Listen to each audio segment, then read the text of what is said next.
విలేకరుల మిత్రులందరూ కూడా మనందరికీ తెలుసు, నిన్నటి రోజు ధర్మవరంలో బీజేపీ నాయకులైనటువంటి హరీష్ గారు అంతా భోజనం చేసుకొని ఇంటికి వెళ్తూ ఉంటే మార్గ మధ్యంలో సబ్ జైలు దగ్గర కేతిరెడ్డి ఆయన అనుచరులంతా కూడా వెహికల్కి అడ్డు పెట్టి వీళ్ళు సబ్ జైలుకి వెళ్ళడం, వెహికల్ వాళ్ళకు ప్రతాప్ రెడ్డి అనే వ్యక్తిని వెహికల్తో గుద్దుకొని వెళ్ళడం అంతా కూడా మనం వీడియోలో ప్రత్యక్షంగా చూసాం.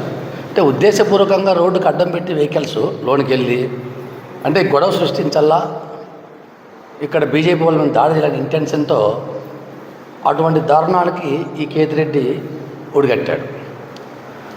ఆ సందర్భంలో మాకు కొందరు అధికారులు అయితేనేమి, పోలీస్ అధికారులు అయితేనేమి, కొందరు శ్రేయబులైస్ అయితేనేమి, ఈ విధంగా ఇక్కడ గొడవ జరుగుతూ ఉంది. చాలా కేతిరెడ్డి చేసినటువంటి దుశ్చర్యకు అందరూ కూడా కోపాగ్రుతులై కోపాలతో సబ్ జైలు ముట్టడిస్తూ ఉన్నారు. మీరు వెళ్ళి ఏమన్నా అక్కడ గొడవ లేకుండా సర్దుమణిగే విధంగా చేస్తే బాగుంటుంది, మీరైతే మీ మాట అయితే అంతా వింటారు అని చెప్తే అక్కడికి వెళ్ళి మేము గొడవ సర్దుమణిగేకి ప్రయత్నం చేశాం, అందులో సఫలమయ్యాం. అధికారులతో కూడా సంప్రదింపులు చేసి అక్కడ ఉన్నటువంటి కార్యకర్తలను కూడా తీసుకొని వెళ్ళి పోలీస్ స్టేషన్లో కూర్చోబెట్టుకోవడం జరిగింది. వేలాది మందిని కంట్రోల్ చేసుకొని మేము వెళ్ళకపోతే నిన్నటి రోజు కేతిరెడ్డికి జనసేన, బీజేపీ, టీడీపీ కార్యకర్తలు ఖచ్చితంగా చెప్తా ఉన్నాం, గడాఫీ అని ఒక ముస్లిం అరబ్ కంట్రీ రాజు ఉండే, అలా చేసేవాళ్ళు. నిన్న ప్రజలు, బీజేపీ, జనసేన, టీడీపీ కార్యకర్తలు అంతా కలిసి అంతవరకు కాకపోయినా లాస్ట్ బట్టలను నోటికి కొట్టిండ్రు. మేము లేకపోతే మేము పోయి కేతిరెడ్డిని ఇబ్బంది లేకుండా మేము కాపాడింది కాకుండా, కేతిరెడ్డి అనుచరులను కాపాడింది కాకుండా మా మీదే ఎదురుదాడు, కేసులు పెట్టేయడం. అరే బుద్ధున్న వాళ్ళు ఒకసారి 2 సార్లు ఎమ్మెల్యే అయినావు, అక్కడ ఏం జరిగింది, మధుసూదన్ రెడ్డి పాత్ర ఏంటి అని ఆలోచన చేయాలి. కానీ అది చేయకుండా ఎఫ్ఐఆర్లు పేర్లు రాపేయడం, ఎక్కడికి పోతున్నావు కేతిరెడ్డి నువ్వు? ప్రజలు ఓడించినా కానీ బుద్ధి రాలే. మళ్ళీ ప్రెస్ మీట్లు పెట్టి సరే అయింది, పోలీస్ అధికారులు వీళ్ళనిటే బయట తరలిస్తామని చెప్పారు. మేము కూడా కార్యకర్తలకు అదే చెప్పాం, అందరినీ కూడా పక్కకు తీసుకెళ్ళేదట విధంగా ప్రయత్నాలు చేసి పక్కకు తీసుకెళ్ళాం. మళ్ళీ ఇంటికి వెళ్ళి టింగురంగ అట్లా మళ్ళీ డ్రెస్ చేసుకొని రెడీ అయిపోయి మళ్ళీ లైవ్ పెట్టి విలేకరులు కూడా పెద్దవారు నాకు తెలిసి మళ్ళీ ఏదో పెట్టేసి లైవ్ పెట్టి నా మీద నీకు నేను భిక్ష పెట్టాను రా నాయన బాబు కేతిరెడ్డి, నేను రాకపోతే నీ పరిస్థితి నీకు తెలీదు, అక్కడికి అర్థం చేసుకోలే నువ్వు, అంతే. నీకేదో ఓడిపోయినటువంటి డిప్రెషన్లో పిచ్చిగా ఏదో ఆలోచన చేస్తున్నావు. నువ్వు రెడీ అయిపోయి 2004 నుంచి ఏదో చరిత్ర తీసుకొని నీ పుట్టుకొచ్చి చరిత్ర చెప్పుకుంటూ 2004 లేకపోయా, మా చిన్నాయన, మా తాత, నీ పుట్టుకోసి ఇవన్నీ చెప్పేదో భిక్ష పెట్టినా. నువ్వు రాష్ట్రపతి పెద్ద పుట్టుకోసి, నువ్వు పెద్ద రాష్ట్రపతి, మాకు భిక్ష పెట్టేంత స్థాయి అనేది. కేతిరెడ్డి మీ చిన్నాయన బతికే ఉన్నాడు, పెద్దారెడ్డి గారు, నువ్వు ఉండవు. 2009 నువ్వు అసలు రాజకీయాల్లోకి వచ్చినావా? అజ్ఞాని నీకు మైండ్ దొబ్బింది ఓడిపోయి. నువ్వు 2004లో రాజకీయాలు ఉండవు అసలు. నువ్వు మిటి జ్ఞానంతో ఊరికే ఏదో ఫేస్బుక్లో కావాలా మధుసూదన్ రెడ్డి ఏదో మాట్లాడితే ఏదో నేను పెద్ద నాయకుడు అయిపోతా, ఏదో పెద్ద ఇప్పటికి నేను 2 సార్లు నీ అజ్ఞానం ఎన్నిసార్లు ఎమ్మెల్యే అయితే చేస్తావు? 2004లో రాజకీయాలు ఉండవు అసలు, లేవు. మీ చిన్నాయన పిలుచుకోనరా, నువ్వు మీ చిన్నాయన ఇద్దరు రాని, మీ ఇంటికాడికన్నా పిలుచుకొచ్చి నన్ను పిలిచండి, నేను వస్తా. లేదు మా ఇంటి తక్కన్నా రాండి ఎప్పుడు. లేదు ఈ 2 వద్దనుకో, మీ చిన్నాయన పిలుచుకున్న రోజు నువ్వు మీ చిన్నాయన ఇది భలే చెప్తా ఉంటావు, పెద్ద నీ పుట్టుకొచ్చే చరిత్ర పిలుచుకొని రా, మీ ఇంటికాడికి పిలుచు, నేను వస్తా. మా ఇంటి తక్కన రా, లేదు ఇది ఆడిపోద్ది అన్న గుళ్ళేకి రా. పిలిచి వస్తా. 2009లో నువ్వు మొట్టమొదటిసారి ఎమ్మెల్యేగా పోటీ చేసినప్పుడు మీ చిన్నాయన నువ్వు నన్ను ప్రాధేయపడి తండ్రి లేని పిల్లోడు, మా అన్న మీ అందరితో కలిసి తిరిగాడు, అందరం గతంలో తెలుగుదేశం పార్టీలో పనిచేశాం, పరిస్థితుల వల్ల మా అన్న చనిపోవడం వల్ల మేము కాంగ్రెస్ పార్టీలోకి పోవాల్సి వచ్చింది అని చెప్పి ఆయన, మా నాన్న హత్య గావించడం వల్ల మేము కాంగ్రెస్ పార్టీలోకి పోవాల్సి వచ్చింది, పోకపోతే మా ప్రాణాలు కూడా ఉండవని చెప్పేసి మేము కాంగ్రెస్ పార్టీలోకి పోయినాం అని ఆ రోజు మీరు చెప్పింది వాస్తవం కాదా? చెప్పి తండ్రి లేని పిల్లోడు ఒక అవకాశం ఏంటి, ఒకసారి మీరు సహాయం చేయండి, ధర్మవరంలో మా అబ్బాయిని ఎమ్మెల్యేగా గెలిపిండని చెప్పి మీ చిన్నాయన, అన్న నన్ను ఎమ్మెల్యేగా ఒకసారి అవకాశం ఏమన్నా నాకు, మా నాన్నను పోగొట్టకుండా అని చెప్పి నువ్వు ప్రాధేయపడ్డారా లేదా? నాకు 100 సార్లు నువ్వు ఫోన్ చేసావా లేదా? మీ చిన్నాయనతో ఫోన్ చేయించినావా లేదా? మీ చిన్నాయన ఉన్నాడు పెద్దారెడ్డి గారు, మీ చిన్నాయన పిలుచు. మీ చిన్నాయన నువ్వు ఇద్దరు కలిసి మేము నిన్ను ప్రాధేయపడలేదు, నిన్ను అడుక్కోలేదు అని చెప్తే నేను రాజకీయాలు వదిలేస్తా, నువ్వు ధర్మారం వదిలేయాల. ఇంకొకసారి ఇట్లా చిల్లర కూతురు పోయకూడదు. మాకు చరిత్ర ఉంది, భూ పోరాటాలు చేసినటువంటి కుటుంబం మాది, ప్రజల కోసం ప్రాణాలు పోగొట్టినటువంటి కుటుంబం మాది. ప్రజల సొమ్ములు తిని దెంగి తిని బలిసి పోబెక్కిన కుటుంబం నీది. నువ్వెక్కడా, మేమెక్కడా? ప్రతిసారి పిచ్చి పెట్టినావు. ఏం పిచ్చి పెట్టినావు? రా, మీ చిన్నాన్ని పిలుచుకొని రా. ఎప్పుడు చెప్పు. ఇప్పుడు ఇంతకుముందు అన్నావు ఏదో చెప్తాడు, నాకు లెక్కలు బాగొచ్చు, నాకు లెక్కలు ఎప్పుడు 90%. కేతిరెడ్డి, గత ప్రభుత్వం 5 సంవత్సరాలు నీతో పోరాటం చేశా.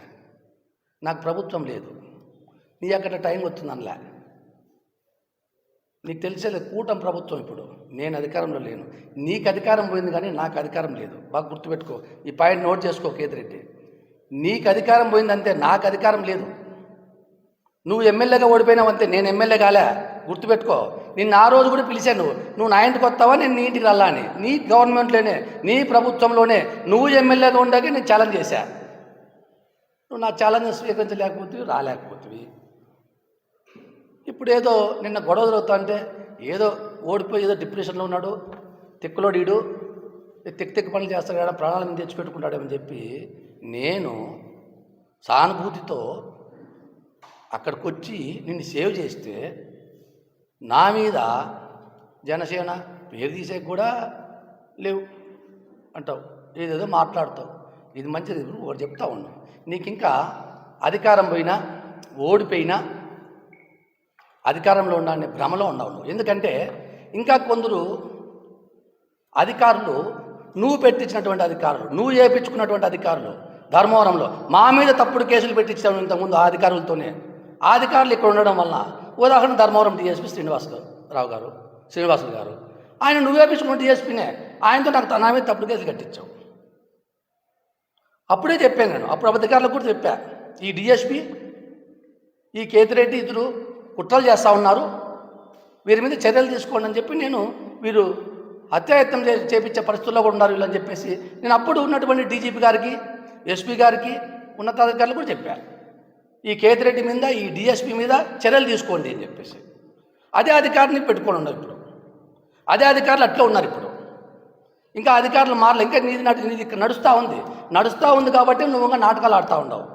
ఇప్పుడు చూడు, రాష్ట్రంలో ఏ ఎమ్మెల్యే అయినా 5 వెహికల్ వేసుకొని రౌడీలు వేసుకొని తిరుగుతున్నారా? ఏ మాజీ ఎమ్మెల్యే అయినా ఓడిపోయిన వాళ్ళు నువ్వు తప్ప. ఎందుకంటే ఇక్కడ ఉన్నటువంటి అధికారులు డిఎస్పీ స్థాయి అధికారులు అంటే అందరిని అన్నాను నేను. మళ్ళీ అందరూ పోలీసులను కూడా నేను అనలేదు, మళ్ళీ అపార్థం చేసుకోవద్దని నన్ను.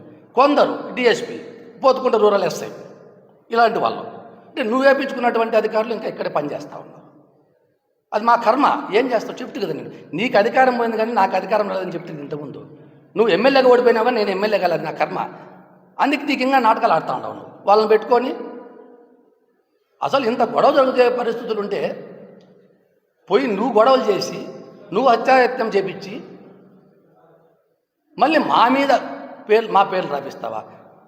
విలేకరుల సాక్షులు, మీడియా సాక్షి, యూట్యూబ్ వీడియోల సాక్షులు, ఎక్కడైనా నేను ఎవరి మీదైనా దాడి చేసి కానీ ఎవరి మీదైనా చేయెత్తి కొట్టింటే నిజంగానే నేనే సరెండర్ అవుతా, నా మీద కేసు రాపిస్తాను నీ అనుచరులతో. ఎక్కడ పోతున్నావు నువ్వు పెట్టుకున్నటువంటి ఆఫీసర్లు ఇంకా కొంత ఉన్నారు. గత ప్రభుత్వంలో నా గన్మెన్లు తీయించేసావు నువ్వు. నా గన్మెన్లు తీయించేసి నన్ను హతమార్చాలని చూసావు నువ్వు. నన్ను చంపించాలని చూసావు నువ్వు. గత ప్రభుత్వంలో నన్ను చంపించాలని చెప్పేసి నాకున్నటువంటి గన్మెన్లను జగన్ రెడ్డి దగ్గరికి వెళ్ళి కూర్చొని మధు గన్మెన్ తీయాల్సిందే అని చెప్పేసి పట్టుబట్టి గన్మెన్ తీయించినారు. అప్పుడున్నటువంటి నాకు ఆ పోలీస్ అధికారులే చెప్పారు, గన్మెన్లు తీసేశారు. తీసేసి ఎన్ని ఇబ్బందులు నన్ను ఇబ్బందులు పెట్టావు. మళ్ళీ ఇప్పుడు కూడా ఇంకా కొంత అధికారులు ఇక్కడే ఉన్నారు. వాళ్ళను కోట్ల రూపాయల డబ్బులతో నువ్వు మేనేజ్ చేస్తూ ఇప్పుడు కూడా మీకు విషయం చెప్తా ఒకటి వినండి. ఇంకా ఇప్పుడు కూడా నాకు గన్మెన్లు కావాలని చెప్పేసి నేను మా అధ్యక్షుడు పవన్ కళ్యాణ్ గారికి లెటర్ ఇచ్చాను. ఆయన లెటర్ ఫార్వర్డ్ చేశారు. ఇప్పుడు కూడా ఈ కేతిరెడ్డికి ఉన్నటువంటి ఇన్ఫ్లుయెన్స్తో ఇక్కడ ఈ డిఎస్పీ వీళ్ళంతా కలిసి ఇప్పుడు కూడా నాకు స్వయాన ఉప ముఖ్యమంత్రి నాకు గన్మెన్లు ఇవ్వనని లెటర్ పంపిస్తే కూడా ఈ రోజుకు మా గవర్నమెంట్ వచ్చి 3 నెలలు అవుతుంది, 4 నెలలు అవుతుంది. దాదాపు మా లెటర్ పంపించి కూడా 2 నెలలు అయింది. ఈ కింది స్థాయి డిఎస్పీ స్థాయి లాంటి అధికారులతో దొంగ రిపోర్ట్లు పంపిస్తూ ఇప్పుడు కూడా నాకు గన్మెన్లు రాకుండా కేతిరెడ్డి అడ్డుకుంటా ఉన్నాడు. బాగా గుర్తుపెట్టుకోండి, 2 నెలల పైన నేను గన్మెన్ కాలని అడగబట్టి ఇప్పుడు కూడా ఈ కేతిరెడ్డి పాత పరిచయాలని ఒక తీసుకొని నా మీద వ్యక్తిగతంగా కక్షతో ఈ డిఎస్పీ లాంటి వాళ్ళతో తప్పుడు రిపోర్ట్లు పంపిస్తూ ఇప్పుడు కూడా నాకు గన్మెన్ రాకుండా అడుగుకుంటా కేతిరెడ్డి. అది చూడు, మా పార్టీ అధ్యక్షుడు వారు లెటర్ పెట్టారు నాకు గన్మెన్లు ఇవ్వండి అని. కానీ ఈరోజు కూడా ఈ కేతిరెడ్డి అడ్డుకుంటా ఉన్నాడు. అంటే ఇక్కడ కింద నుంచి రిపోర్టు వాళ్ళు కదా తప్పుడు రిపోర్ట్లు. నేను అక్కడ ఏం జరిగిందో అందరికి తెలుసు. మీడియా సాక్షి, పోలీసు అధికారులకు సహకరించి నేను అక్కడ ఈ వ్యక్తిని కాపాడే, ఈ వ్యక్తికి ఇబ్బంది కాకుండా నేను చర్యలు తీసుకుంటే నా మీద ఈ విధమైనటువంటి వ్యక్తిగత ఆరోపణలు ఎక్కడ పోతున్నావు నువ్వు? నిజంగా నీకు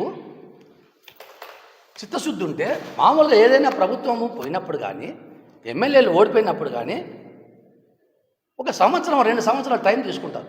కాదండి, వెంకటగారిపల్లిలో తెలుగుదేశం పార్టీ కార్యకర్త మీద, ముసలోడి మీద వైసీపీ కార్యకర్తలు దాడి చేశారు. అది ముసలోడు దాడి చేస్తే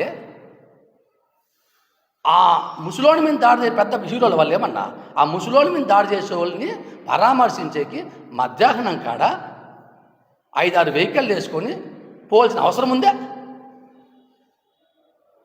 అసలు అవసరం కూడా లేదు. అది నిజంగా నీకు చిత్తశుద్ధి ఉన్న రాజకీయ నాయకుడైతే అటువంటి పనులు చేస్తావా చెప్పండి? ఒక ముసలోడిని కొట్టిన వాళ్ళు పరామర్శించకపోతావా? పోయింది కాకుండా అక్కడ మళ్ళీ బీజేపీ నాయకుల మీద దాడులు చేసింది కాకుండా మళ్ళీ అన్ని ఒక సినిమా ఒక వీడియో ఇది పెట్టి లైవ్ పెట్టి మళ్ళీ మా మీదే ఆరోపణలు. ఇన్ని రోజులు గవర్నమెంట్ వచ్చి 4 నెలలు ఎక్కడన్నా ఎవరైనా గొడవలు చేశారా? నువ్వే రాద్ధాంతాలు చేస్తున్నావు, నువ్వే రౌడీలు వేసుకొని తిరుగుతూ ఉన్నావు. ఒకటే చెప్తా ఉన్నా, ముఖ్యమంత్రి గారికి కూడా నేను విన్నవించుకుంటా, తెలియజేస్తా. ఇంకా ఈ కేతిరెడ్డి ఈ ధర్మవరంలో గవర్నమెంట్ ఉన్నట్లు ఫీల్ అవుతూ ఉన్నాడు, అధికారంలో ఉన్నట్లు ఫీల్ అవుతున్నాడు. కారణం కొందరు అధికారులు, అంటే డిఎస్పీ లాంటి వ్యక్తి, ధర్మవరం డిఎస్పీ శ్రీనివాసులు ఇటువంటి వ్యక్తులు ఇక్కడ కొమ్ము కాస్తూ ఉన్నారు. మొన్న రేగాటిపల్లిలో ఒక కార్మికుడు కరెంటు పట్టుకొని చనిపోతే వీళ్ళు ఈ పోతుకుంటే ఎస్ఐ ఈ డిఎస్పీ వీళ్ళంతా కలిసి చనిపోయిన వాళ్ళ కుటుంబం, అంటే తప్పు జరిగింది అక్కడ. ఏం జరిగింది? వాడు కరెంటు పట్టుకొని చనిపోయే కారకులు కొందరు వ్యక్తులు అని చెప్పేసి వాళ్ళ తల్లిదండ్రులు కంప్లైంట్ ఇస్తే, వాళ్ళ తండ్రి అంతా కంప్లైంట్ ఇస్తే వీళ్ళు కంప్లైంట్ తీసుకోకుండా, ఈ ఎస్ఐతో ఈ డిఎస్పీ కంప్లైంట్ తీసుకోకుండా పోయి వాళ్ళతో మాట్లాడుకునే డబ్బులు ఇప్పించుకోపోని చెప్పేసి ఆ కంప్లైంట్ పక్కన పెట్టి వారికి 2.5 లక్షలు 3 లక్షలు పాపం వీధోడు ఎవరైనా 2.5 లక్షలు 3 లక్షలు ఇస్తే సరెండర్ అయిపోతారు కదా. నిజమే కదా చెప్పండి? కార్మికులు అంటే భవన్ కార్మికులను వాళ్ళను పిలిపించుకొని మధ్యవర్తులను పెట్టి ఈ ఎస్ఐ 2.5 లక్షలు 3 లక్షలు వానికి ఇప్పించి ఈ ఎస్ఐ 2.5 లక్షలు 3 లక్షలు ఎస్ఐ తీసుకొని మధ్యవర్తులు కొంత తీసుకొని ఆ కేసును తప్పుడు కేసు రాపించేశారు. స్వయం నేను కంప్లైంట్ చేశాను ఈ ఎస్ఐ మీద. ఏం చేస్తుందో డిఎస్పీ కేతిరెడ్డి అండదండలతో ఈ డిఎస్పీ గారు బాగా కేతిరెడ్డి ఏం చెప్తే ఆ కేసే కడతాడు, కేతిరెడ్డి ఏం చెప్తే అదే చేస్తాడు. ముఖ్యమంత్రి గారికి కూడా నేను విన్నవించుకుంటా, తెలియజేస్తా, లేఖ రాస్తా. సార్, మా ధర్మవరంలో ఈ విధమైన పరిస్థితి, ఈ కేతిరెడ్డి దుర్మార్గాలను మేము ఈ విధంగా ఎలా ఎదుర్కోవాలో అర్థం కాకుండా, ఎందుకంటే ఇక్కడ ఉన్నటువంటి ఈ డిఎస్పీ స్థాయి అధికారి ఆయనకి అండదండలు పూర్తిగా ఉన్నాయి. కింద అధికారుల పాపం సిఐలు ఎస్ఐలు కొందరు చేయాలనుకుంటే కూడా ఈ డిఎస్పీ అడ్డుపడతా ఉన్నాడు. ఈ డిఎస్పీ వాళ్ళకు సర్ది చెప్తున్నాడు, వద్దు చేయొద్దండి, ఇలా చేయండి అలా చేయండి అని ఆర్డర్ ఇస్తున్నారు. ఆయన మంచి సిఐలు ఉన్నారు ఇక్కడ, ఇప్పుడు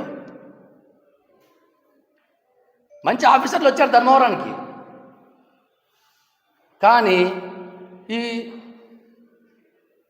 కేతిరెడ్డి ధనంతో, ఈ కేతిరెడ్డి డబ్బుతో ఈ డిఎస్పీ ఇద్దరు కలిసి ఒక ఇక్కడ ధర్మవరంలో ఈ మొత్తం కూటమిలోనే ఒక చిచ్చు రేపల్లా. అంటే ధర్మవరంలో సత్యకుమార్ గారు ఒక జాతీయ నాయకుడు, చిలకం మధుసూదన్ రెడ్డి గారు ఒక రాష్ట్ర నాయకుడు, ప్రధాన కార్యదర్శి, రాష్ట్ర ప్రధాన కార్యదర్శి. తెలుగుదేశం పార్టీ పరిటాల శ్రీరామ్ ఒక పెద్ద కుటుంబం నుంచి వ్యక్తి, ముగ్గురు పెద్ద నాయకులు ఉన్నారు ఇక్కడ. ఇక్కడ కూటమిలో బలమైన నాయకులు ఉన్నారు రాష్ట్రంలో ఇక్కడే. ఇటువంటి చాటు చిచ్చు పెట్టాలని చెప్పేసి ఈ కేతిరెడ్డి, ఈ డిఎస్పి జగన్ రెడ్డి మాటలిని ఒక వ్యూహాత్మకంగా జగన్ రెడ్డి అక్కడ ఎక్కడైతే జగన్ రెడ్డి అక్కడ డైరెక్షన్ ఇస్తూ ఉంటే, ఇక్కడ ఈ కేతిరెడ్డి, ఈ డిఎస్పి ఒక డైరెక్షన్లో ఇక్కడ కూటమిలో చిచ్చు పెడితే ధర్మవరంలో ఇది రాష్ట్ర వ్యాప్తంగా అంటుకుంటుంది. రాష్ట్ర వ్యాప్తంగా ఈ కూటమిలో చిచ్చు లేపాలి, రాష్ట్ర వ్యాప్తంగా ఒక అల్లజలు లేపాలి. ఏదో విధంగా ధర్మవరంలో మొదలు పెడితే మిగతా జిల్లాలకు కానీ మిగతా నియోజకవర్గాలు కూడా ఇది ప్రాగుతుంది అనే ఏకైక లక్ష్యంతో జగన్ రెడ్డి డైరెక్షన్లో ఈ కేతిరెడ్డి, ఈ డిఎస్పి ఇక్కడ ధర్మవరంలో రాజకీయాలు చేస్తూ ఉన్నారు. ఈ డిఎస్పీ గతంలో కూడా నేను ఇచ్చా. ఈ డిఎస్పీ కేతిరెడ్డి తిరిగి కలిసి నా మీద దాడి చేయాలనుకుంటున్నారు, హత్య చేయాలనుకుంటున్నారు అని చెప్పి నేను కంప్లైంట్ కూడా ఇచ్చా. హైకోర్టులో కేసు కూడా ఉంది. ఎన్నో రోజులు చూసా ఈ డిఎస్పీ మారతాడేమో, ఈ కేతిరెడ్డి మారతాడేమో అనుకుంటే లేదు. ఈ మధ్య కాలంలో పూర్తి జగన్ రెడ్డి ట్రాప్లోకి వెళ్ళారు.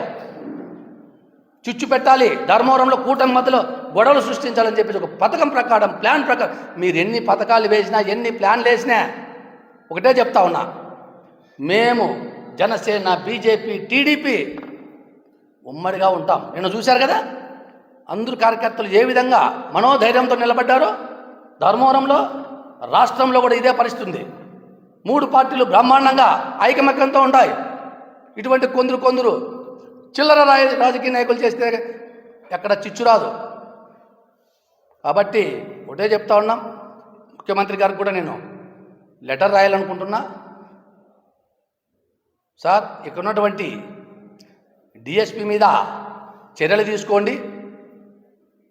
ఎందుకంటే ఉదాహరణ నేను చెప్పాను మాట, ఇప్పుడు ఎస్ఐది ఎంక్వైరీ చేస్తే తెలుస్తుంది 2.5 లక్షల 3 లక్షలు లెక్క ఇచ్చారా లేదా, వాళ్ళు తీసుకున్నారా లేదా, కేసు మాఫీ చేసేకి వీళ్ళు డిఎస్పీ, ఎస్ఐ ఇద్దరు కూడా కంకణం కట్టుకున్నారా లేదా.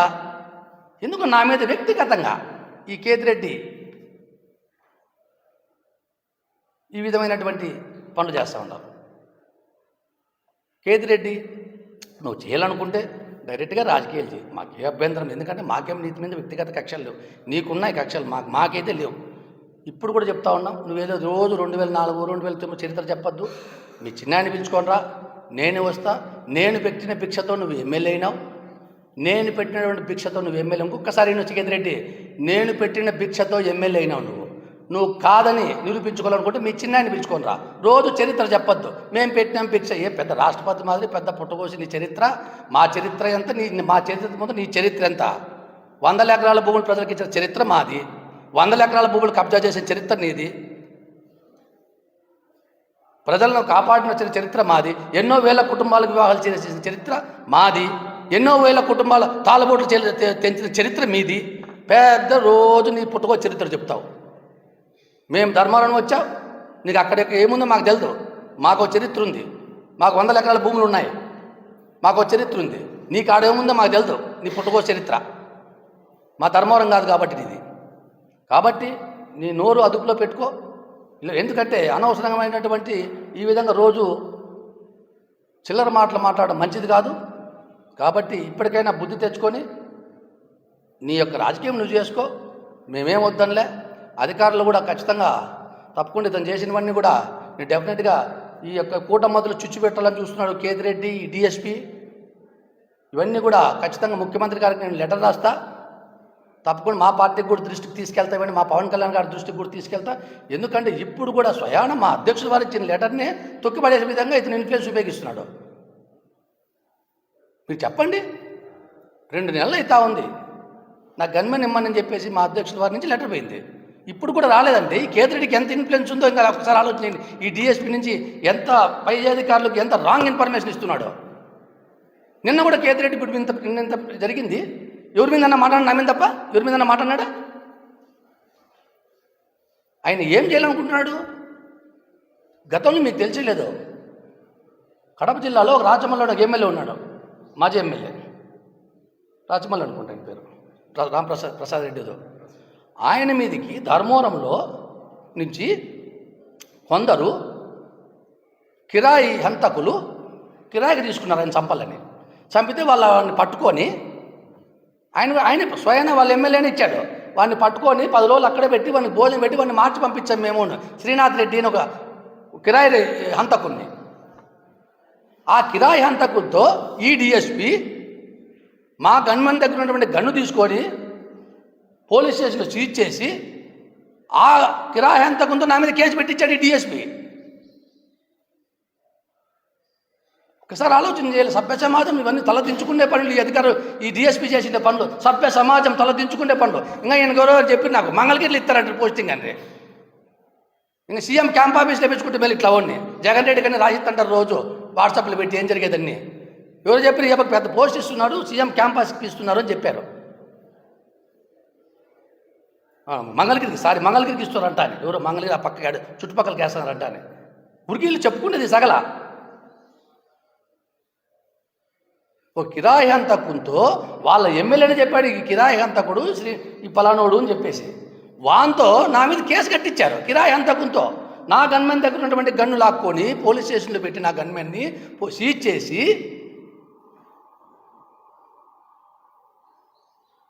నా మీద కేసు పెట్టారు. ఏమంటే అప్పుడు ఉన్నటువంటి పోలీస్ అధికారులు గొప్ప మనసు ఉన్నవాళ్ళు కాబట్టి, మాధవరెడ్డి గారు ఎస్పీ గారు వీళ్ళంతా కూడా మంచి అధికారులు కాబట్టి అరెస్ట్ చేయలేదు నన్ను. పోలీసు ఎన్నో ప్రయత్నాలు చేశారు నా మీద అరెస్ట్ చేయలేదు. ఏమంటే పోలీసు ఉన్నతాధికారులు నిజానిజాలు తెలుసు కాబట్టి వాళ్ళకు ఎన్ని కేసులు పెట్టినా నా మీద పాపం అరెస్టుకు పోకుండా వాళ్ళు సహాయం చేశారు. ఎందుకంటే ఇతను తప్పు చేయలేదు అని తెలుసు కాబట్టి ఉన్నతాధికారులకు, పోలీసు ఉన్నతాధికారులు నన్ను ఆ రోజు కాపాడారు వీళ్ళు దుర్మార్గాల నుంచి కూడా. ఇప్పటికైనా ఖచ్చితంగా ఇవన్నీ కూడా మా పార్టీ దృష్టికి, మా అధ్యక్షులు గారు పవన్ కళ్యాణ్ గారి దృష్టికి, ముఖ్యమంత్రి గారి దృష్టికి తీసుకెళ్తానని చెప్పేసి తెలియజేస్తా ఉన్నా.